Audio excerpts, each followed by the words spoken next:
함께 기도하시죠. 하나님 감사합니다. 오늘도 새날을 주시고 우리에게 성령과 은혜로 충만한 이 아침에 하나님을 만나며 예배하며 찬송하며 기도케 하시니 감사합니다.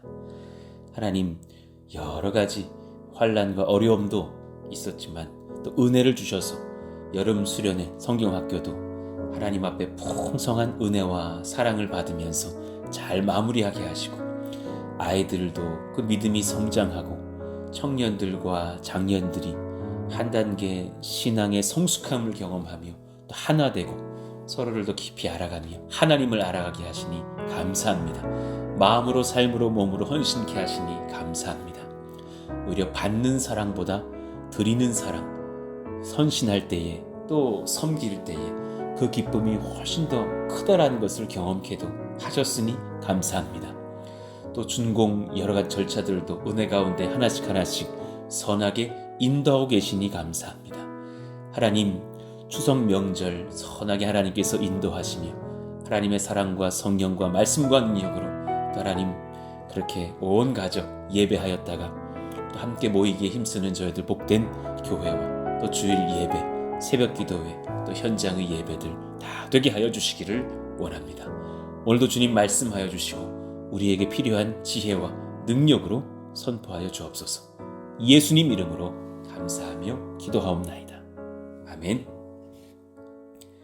우리 같이 고린도전서 5장 19절 읽고 암송하겠습니다. 너희 몸은 너희가 하나님께로부터 받은 바 너희 가운데 계신 성령의 전인 줄을 알지 못하느냐. 너희는 너희 자신의 것이 아니라. 고린도전서 5장 19절 말씀. 아멘. 자, 오늘 우리에게 주신 주님 말씀은 느헤미야 13장 15절부터 18절까지의 말씀을 받겠습니다. 느헤미야 13장 15절에서 18절의 말씀입니다. 우리가 한 절씩 교독하시죠. 그때 내가 본즉 유다에서 어떤 사람이 안식일에 술틀을 밟고 곡식단을 나귀에 실어 운반하며 포도주와 포도와 무화과와 여러 가지 짐을 지고 안식일에 예루살렘에 들어와서 음식물을 팔기로 그날에 내가 경계하였고, 또 두로 사람이 예루살렘에 살며 물고기와 각양 물건을 가져다가 안식일에 예루살렘에서도 유다 자손에게 팔기로 내가 유다의 모든 귀인들을 꾸짖어 그들에게 이르기를 너희가 어찌 이 악을 행하여 안식일을 범하느냐. 너희 조상들이 이같이 행하지 아니하였느냐. 그래서 우리 하나님이 이 모든 재앙을 우리와 이 성읍에 내리신 것이 아니냐. 그럼에도 불구하고 너희가 안식일을 범하여 진노가 이스라엘에게 더욱 심하게 임하도록 하는도다 하고. 아멘. 자, 이제 느헤미야의 마지막 부분들을 우리가 살펴보게 됩니다.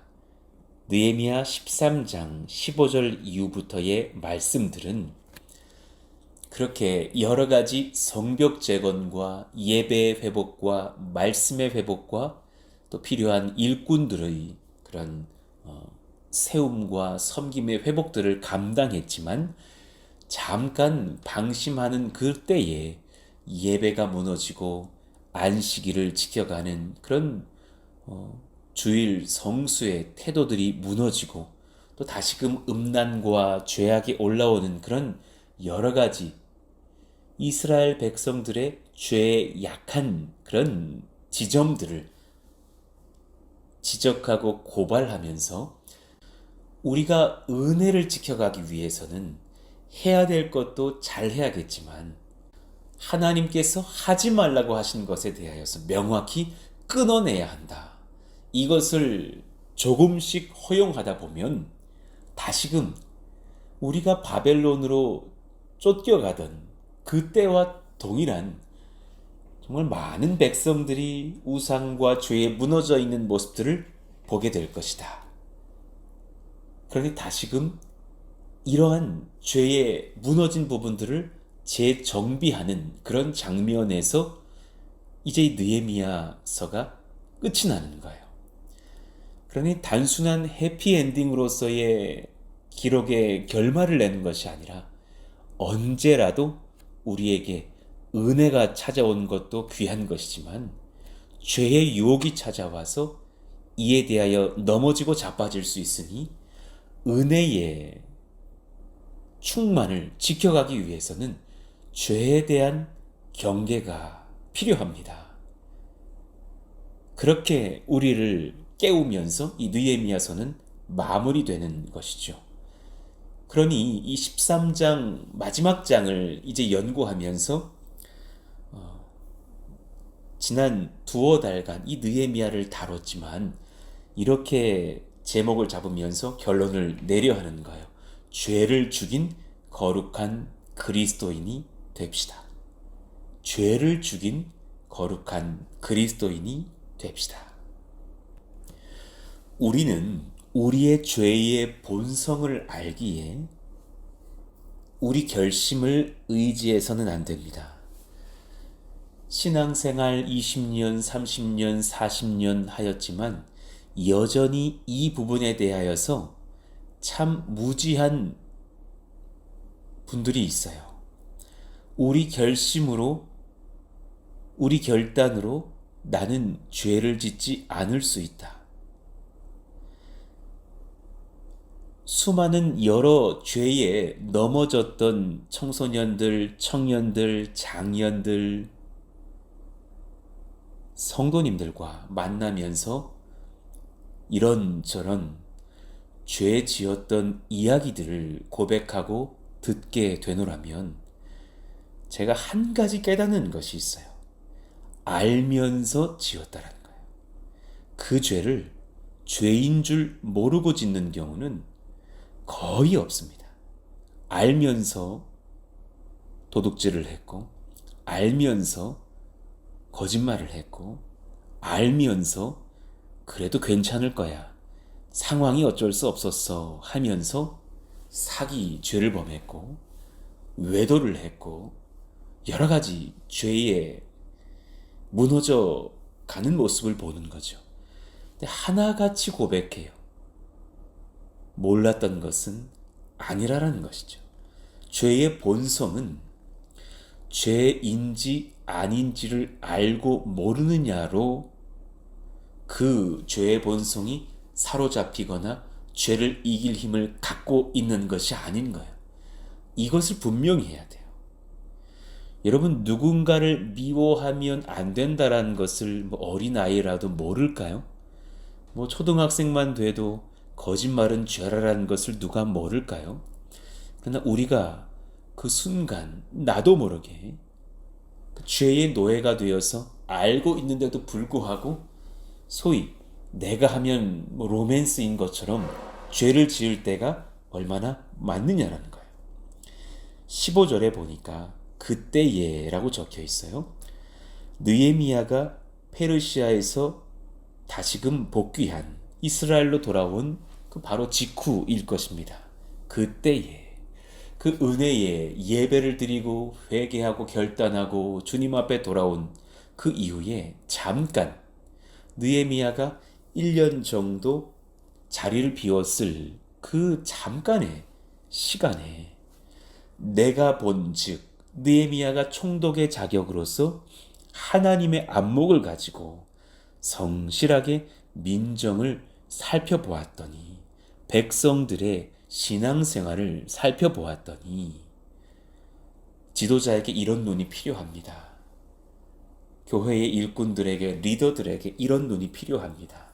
성도들을 돌아보고 또 성도들에게 이런저런 어려움이 없는지 살피고 분별하고 또 죄가 있다면 그것을 선하게 지도하여서 그 죄로부터 회개하고 자유를 얻게 할 수 있을 그런 지도자의 안목이 필요하죠. 저를 위해서도 여러분 이렇게 기도해 주셨으면 좋겠습니다. 그러니 느헤미야가 백성들을 살펴보니 그 잠깐의 어떤 죄들이 다시금 스물스물 일어나고 있는 모습들을 보았더라라는 것을 기록하고 있는 거예요. 그러니 여러분, 느헤미야서를 기록하는 입장에서 이런 장을 마지막 장으로 쓰고 싶겠냐고요. 그냥 멋지게 성벽을 지었더라, 그들이 회개하고 아름다운 예배를 드리면서 하나님을 찬송하였더라. 할렐루야. 이렇게 말씀 끝내고 싶었을 텐데 성령께서는 하나님께서는 13장까지 기록해 하시면서 너희들아, 이 현대 성도들아, 푸른숲동산교회의 권속들아, 너희도 마찬가지니라. 너희가 은혜 가운데의 아름다운 예배를 드렸느냐? 그것이 끝이 아니라 그때부터가 시작이란다. 너희가 감동과 기쁨과 눈물의 주일 예배를 드렸느냐? 너희가 조만간 그래 성전 공사를 잘 마무리하고서 이 땅 예배를 드리겠느냐? 그때부터가 진짜 건축의 시작이며 성전 건축의 어려움처럼 이 내 영혼의 하나님을 향한 예배자로서의 이 심정의, 심령의, 인생의 죄를 뿌리 뽑는 영적 전쟁의 시작이 아니겠느냐라는 말씀을 내포하시는 이 13장이 아닐까 생각합니다. 그러니 어떤 죄들이 드러났던 겁니까? 그 15절 중반을 봐요. 유다에서 어떤 사람이 안식일에 술투를 밟고 곡식단을 나귀에 실어 운반하며 포도주와 포도와 무화과와 여러 가지 짐을 가지고 안식일에 예루살렘에 들어와서 음식물을 팔기로 그날에 내가 경계하였고, 전혀 그 당시에 주일이 토요일 안식일이니까요. 그 안식일을 지키는 예배자의 태도가 전혀 없는 것이죠. 하나님을 두려워하지 않는 것이죠. 문제는 그가 이방인이었느냐? 아니었다라는 거예요. 유다에 있었던 유다 사람 중에 하나가 그렇게 했다라는 겁니다. 참 가슴 아픈 일이죠. 그러니 우리에게도 여러분 질문해 볼게요. 주일이 중요하지 않다고 여기는 크리스찬이 있어요? 주일은 중요하죠. 주일에 예배해야죠. 그러나 그것을 지키지 못하는 사람들도 여럿 계셔요. 그런데 그분들에게도 물어보면 주일은 주님의 날이어서 주일이죠 라고 다 답한다라는 거예요. 그러나 제가 돈을 좀 더 벌어야겠습니다. 식당을 열고 운영한 지 얼마 되지 않아서 아직도 제가 그거 준비해야겠습니다. 말은 그렇게 하지만 벌써 수년이 지났지만 주일에 예배 나오지 못합니다. 식당이 초기여서 주일을 섬기지 못한 게 아니라 주일보다 식당 일이 중요하고 내 돈 버는 것이 중요하니까 못 나오는 것이죠. 사실은 그것이 믿음과 직결되고 있는 지점이 있는 것입니다. 아픈 말이지만 사실 정직하게 나를 돌아보면 부인하기가 어렵다라는 것이죠. 그러니 그 당시에 또 그렇게 포도주, 술틀 뭐 이런 것을 문장을 봤을 때 이 포도주와 술에 관한 이야기예요. 주일에 술 팔았다 이런 얘기죠. 얼마나 사실 슬픈 이야기입니까? 16절에도 또 이어져요. 또 두로 사람이 예루살렘에 살며 물고기와 각양 물건을 가져다가 안식일에 예루살렘에서도 유다 자손에게 팔기로 또 여러 음식과 물건을 가져다가 안식일에 예배에 힘쓰지 못하고 이방인이 와서 예루살렘에서 주일 예배해야 될 거룩한 성전이 있는 땅에서 그렇게 장사하고 많은 사람들이 함께 범죄할 수 있을 유혹의 자리로 인도하고 있더라라는 것이죠. 느헤미야는 당시 이스라엘 백성들이 안식일 계명을 무시하고 안식일을 소소히 어기면서 범죄하고 있는 모습들을 보았습니다. 엄청난 죄 아니라니까요. 온 민족이 그냥 다시금 바벨론으로 팔려갈 죄가 아니라니까요. 그러나 이런 작은 균열에서부터 문제는 시작되는 거예요. 교회에 최근까지 물이 얼마나 많이 샜습니까? 그런데 제가 물이 새는 것을 지켜보면서 몇 가지 배운 점이 있어요. 처음에는 그 구멍 뚫린 데를 따라서 물이 흘러내려서 아래로 물이 새요. 그러다가 그 물이 이제 퍼져가기 시작합니다. 다른 곳으로 물길들이 열려요.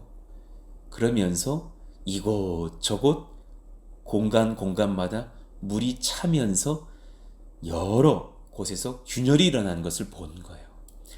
처음에 세기 전에 잡았으면 얼마나 좋았을까. 처음에 딱 물길 샜을 때, 그때 빠르게 스카이 가져와서 3달 전에 딱 물길 잡았으면 얼마나 좋을까. 이런저런 핑계를 대고 또 늦어지면서 다른 원인이 있을 것이라고 여러 가지 제가 들어봐도 합당치 않은 이유들을 대면서 버티다가 돈 들이지 않으려고 버티다가 결국은 물관 조금에서 넘쳤던 거 다 갈고 관 스테인레스 스틸로 다 갈고 스카이 며칠 불러서 그래 수백만 원 들여가면서 공사를 했더니 비로소 조금 물길이 잡히는 거예요.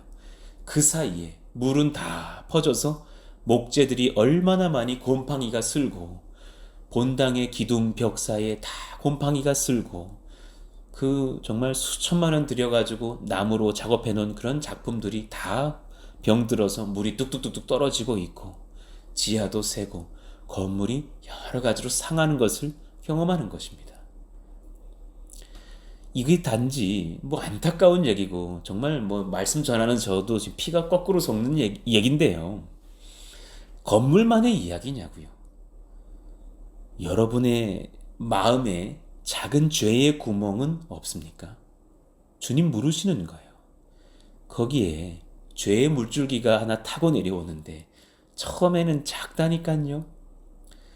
그냥 아내를 사랑하는 것에 만족하지 못하고 저 이쁜 자매 보고 있는 것에 흐뭇한 마음은 처음에는 큰 죄 아닌 것 같다니까요. 그러다가 마음이 뺏기고 외도하고 연락하고 가정 파산되고 그런 가정들 얘기 우리가 못 들어본 얘기냐고요. 이런저런 사실은 가슴 아픈 이야기들을 들을 때 그 시작점, 그 작은 유혹, 그 작은 정말 소소한 죄악일 때부터 뿌리 뽑았다면 얼마나 좋았을까. 우리는 그 반성을 지금 나에게 해야 되는 거예요. 여러분, 이 말씀 들으면서 이거 누가 들어야 될 설교네 할 필요가 없다니까요. 여러분도 말씀 전하고 있는 저도 완전치 못하다. 이들은 성벽 재건 직후 언약을 갱신했던 사람들이에요. 안식일 계명을 제대로 지키려고 같이 눈물로 회개하며 결단했었어요. 그리고 분명히 이방인들과 구별된 삶을 살겠습니다. 안식일은 안식일답게 예배하겠습니다. 또 영적으로도 종교적으로도 문화적으로도 하나님 나라 백성의 그 순전함과 순수성을 지켜가겠습니다. 선포했던 그런 하나님의 거룩한 백성들로서의 서약이 있었어요. 최근에 있었다라는 거예요. 13장을 우리가 살펴보고 있지만 정말 얼마 전 상황이었던 느헤미야 10장 29절 이후를 보시면 그들은 그렇게 맹세하고 하나님 앞에 약속을 했었죠.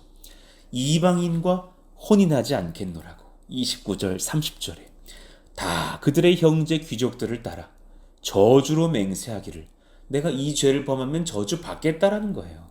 말은 쉬워요.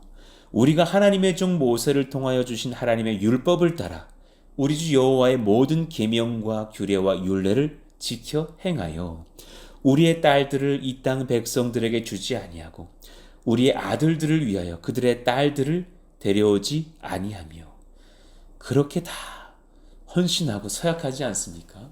그러나 내 눈에 좋은 형제 보이면 믿지 않는 형제라도 어때? 내가 전도하지 뭐.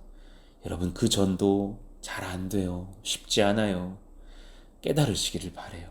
하나님 앞에 여쭤보셔요. 믿는 자가 믿는 자와 결혼하고 신앙생활 하기도 쉽지 않아요. 하물며 믿지 않는 자와 믿지 않는 채로 결혼해서 결혼생활 유지하는 것, 신앙생활 지켜가는 것, 큰 영적 전쟁이 수년간, 어떤 분들에게는 수십 년간 지속되고 있는 것을 보아요. 이왕이면 하나님 앞에 그렇게 순수하게, 순전하게, 순종하는 예배와 연애와 결혼을 할 수 있었다면 얼마나 좋을까.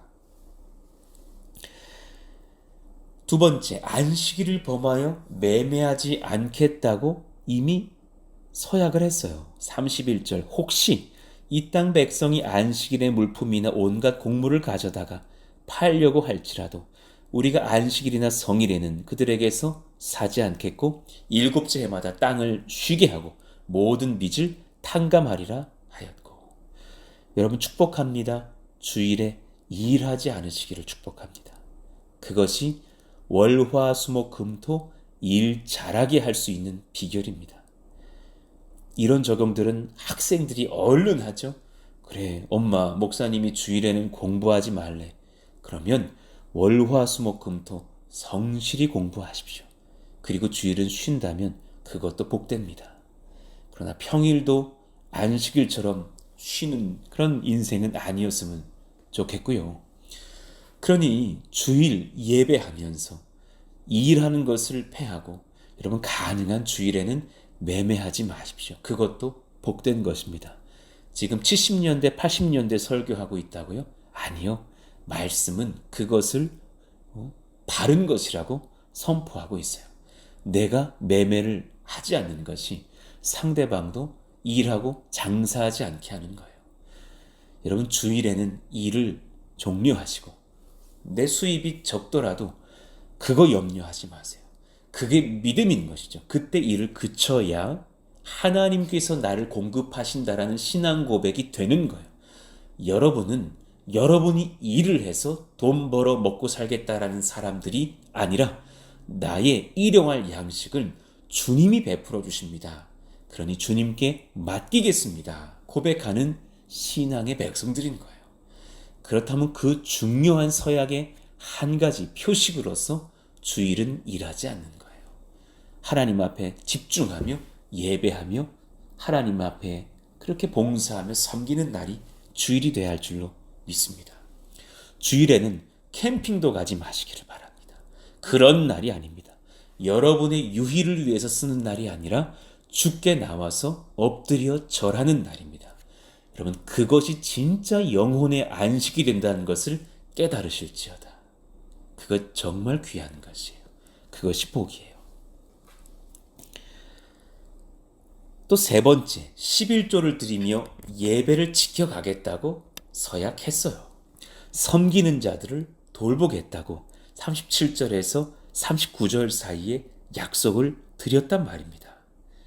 예를 들어서 39절 볼까요? 곧 이스라엘 자손과 레위 자손이 거제로 드린 곡식과 새 포도주와 기름을 가져다가 성소의 그릇들을 두는 골방, 곧 섬기는 제사장들과 문지기들과 노래하는 자들이 있는 골방에 둘 것이라. 이걸 레위 지파가 순종하려면, 그러면 레위 지파들에게 또한 백성들이 11조를 가져다 주어야 하는 거예요. 그러니 37절 말씀이요. 우리 하나님이 전의 여러 방에 두고 우리 산물의 11조를 레위 사람들에게 주리라 하였나니. 그들이 약속을 했다라는 것이죠. 그러나 그런 약속들이 여러분 10년, 100년이 아니라 1년도 채 되지 않아서 수개월 만에 지켜지지 않더라라는 거예요. 저는 그렇게 결단하고서 실수하는 죄악의 모습들을 참 많이 보게 돼요. 내가 다시는 그것 하지 않겠다 하고서 2달, 3달도 되지 않아서 다시금 그런 죄를 짓고 아내를 상처 주고 남편에게 상처 주고 자식들에게 부끄러운 부모가 되는, 또 성도들 앞에서도 그렇게 선한 영향력을 끼치지 못하는 그런 소소 몇몇의 성도들의 모습을 볼 때 가슴이 아픈 거예요. 하나님, 우리를 불쌍히 여겨주세요. 지금 이 설교를 하는 저도 제가 자만할 수 있는 상태가 아닙니다. 자신할 수 있는 상태가 결코 아닙니다. 회개와 은혜의 집회가 이어지며 주께 눈물로 선포하고 찬송을 부르면서 헌신하기로 약속하지만 어느 누가 그 당시에 그 예배 때 거짓으로 서약을 했겠어요. 막 눈물이 나고 그냥 하나님 앞에 회개 기도가 터지면서 감히 내가 누가 거짓말로 에이 지키지 않을 거지만 지금 지킨다고 말하자라고 고백했던 사람이 과연 누가 있겠느냐고요. 그러나 우리의 의지가 우리의 그 뜨거움이 사라진 뒤 현실을 마주하면서 우리의 고백과 우리의 마음을 따라오지 못할 때가 많습니다. 그렇지 않아요? 사실 제 얘기고 우리들의 이야기 아닙니까? 그러나 그들은 이방인들과의 빈번한 경제적 접촉, 그러니 이방인들과 연결돼서 상업활동하고 장사하고 돈 벌고 이득을 얻으면서 그런 결과 속에서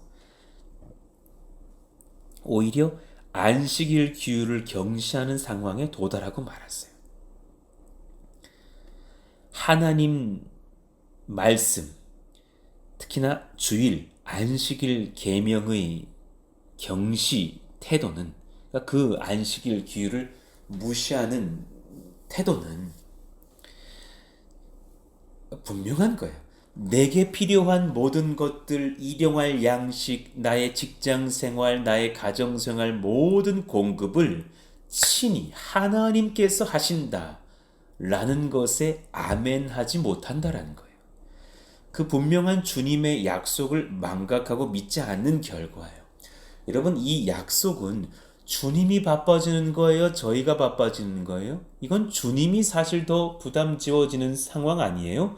우리가 주일 예배 드리고 주일에 일하지 않는다라는 서약은, 그런 순종은 내 모든 필요와 공급을 하나님께서 책임지신다라는 믿음의 고백인데, 그 믿음의 고백은 우리가 하지만 진정한 공급은 하나님이 하셔야 될 텐데, 그럼 하나님께 정말 믿음이 있다면 이건 하나님이 일하실 능력과 은혜를 체험할 수 있는 정말 기회 아닙니까? 그 시간들을 우리가 드리지 못하고 주일 예배하지 못하고 여전히 우리의 그런 일상의 사슬에 매여져 있다면 사실 우리가 기독교인이라고 말하기가 어렵다라는 거예요. 믿음이 없기 때문이죠. 지난 주일 우리 왜 청소년들과 함께 예배했던 그 청소년 부흥 집회에서 결단한다고 이겨낼 수 없는 죄의 문제가 있다고 제가 강력하게 설교했어요. 여러분 깨달으셔야 돼요. 결단한다고 죄는 이겨낼 수 없을 수 있어요. 물론 어떤 분에게 A라는 죄는 크게 유혹이 되지 않아서 이겨내요. 그런데 같은 A라는 죄가 어떤 분에겐 굉장히 취약해요. 그러니 어떤 사람에겐 그 죄 짓는 사람이 이해되지 않을 수 있죠. 그러나 그 당사자에겐 굉장히 약한 지점일 수 있기 때문에 그 지점은 내가 에휴 하지 않아야지 한다고 끊어지지 않는 경우가 허다해요. 하나님 앞에 정말 은혜의 영적 씨름을 하지 않고서는 어려울 거예요. 그러니 2, 3, 4일 동안 제가 그에 대한 말씀을 다시금 재차 전하려고 하는 것이에요. 결단한다고 이겨낼 수 없는 죄의 문제. 왜 예수님의 십자가는 우리의 죄의 문제를 해결하기 위해 필수적이었는가? 우리 결단으로 되지가 않기 때문이거든요. 우리가 결단한다고 이미 하나님을 향해 지었던 수많은 범죄의 죄값이 사라지는 것은 아니거든요.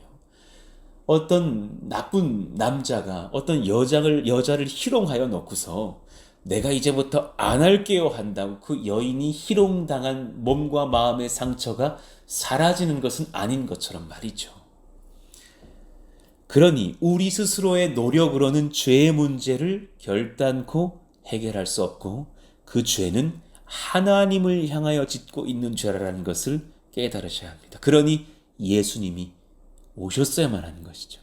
로마서 5장 6절 우리가 아직 연약할 때에 기약대로 그리스도께서 경건하지 않은 자를 위하여 죽으셨도다. 그래서 더욱 우리에겐 하나님의 은혜, 예수님의 보혈, 성령의 능력을 힘입은 또한 힘입을 예배가 필요한 거예요. 여기서의 예배란 그 표현은 율법적인 어떤 드려야 해요라는 그런 율법적 권세만을 제가 언급하는 것이 아니라 그 예배를 사수하면서 하나님 앞에 엎드리어 예수 그리스도의 말씀 안에서 주님을 만날 때 그때 공급받을 하나님의 사랑, 하나님의 은혜, 성령의 능력, 예수님의 보혈의 회복의 권세, 이것을 힘입고 살 때 예만 비로소 죄의 권세에서 우리가 해방될 수 있고 악한 마귀와 상대할 수 있고 죄와 싸워 이길 수 있고 승리하고 의를 행할 수 있는 권세를 얻는다는 것입니다. 이 땅에서 그러니 은혜의 지배를 받기 위하여서 죄의 지배가 아니라 은혜의 지배. 여러분 한번 따라해 봐요. 은혜의 지배를 받읍시다. 얼마나 중요한 건지 몰라요. 은혜의 지배를 받으셔야 돼요. 교회 출석은 30년간 하면서 월요일부터 토요일만 되면 그 사이에는 죄의 지배를 받는 분들이 허다하다니까요. 이거 지금 여러분 저 박 집사님 들어야 돼, 김 집사님 들어야 돼가 아니라 나를 한번 돌아보시라니까요. 성령의 은혜를 사모하며 하나님과 그의 아들 예수 그리스도 이름의 권세, 말씀의 권세, 그 성령의 임재의 권세 아래 우리는 엎드려 있어야 한다는 것입니다. 죄를 죽인 그 영적 승리의 비결이 무엇인가? 이것을 또한 이후에 차차 내일 또 말씀을 드리겠습니다. 우리 같이 하나님 앞에 이 시간 기도하실까요? 하나님, 내 마음도 지금 구멍이 숭숭 뚫려서 죄의 빗물이 새어나온 것 같습니다. 대충 막는다고 되는 게 아니라 대충 덜 세면 좋겠다 했다가 더 죄의 물길이 열리고 나무가 막 곰팡이가 쓸고 건물이 무너질 그런 위기가 되기 전에 여러분들의 마음의 죄를 살펴보셔야 하는 그런 9월, 10월 되시기를 원합니다. 하나님 은혜의 마음으로 주님께서 우리를 회복시켜 주세요. 그런 능력과 은혜를 허락하여 달라고. 내 결단이 아니라 하나님의 은혜를 사모합니다. 성령님 오시기를 원합니다. 예수의 보혈을 저에게 발라주세요. 그 은혜가 필요합니다. 상세한 말씀들은 또 이후에 전할 테니까 주여 한번 부르짖고 기도합니다. 주여! 하나님 감사합니다. 그런 능력과 은혜가 우리 가운데 필요하니 성령이여 기름 부어주시고 말씀하시고 다스리시기를 원합니다. 우리 마음이 정말 마음은 원이로되 입술로 고백하기는 내가 소원한다고 아멘이라고 말하지만 그 마음의 결단은 권세가 없다라는 것을 고백합니다. 저를 불쌍히 여겨주십시오. 제가 이 교회에서 가장 죄에 취약한 사람이 아닙니까? 저를 불쌍히 여겨주십시오. 또 마귀가 이요한 목사 무너뜨리자고 얼마나 공격을 하겠습니까? 하나님, 저를 비롯한 우리 모든 권속들, 우리 결단만으로 죄를 이길 수 없사오니 불쌍히 여겨주시고 성령을 부어주사 하나님 앞에서 겸손히 은혜를 사모하며 하나님 앞에 죄를 이길 힘을 구하는 우리 모두가 되게 하여 주옵소서.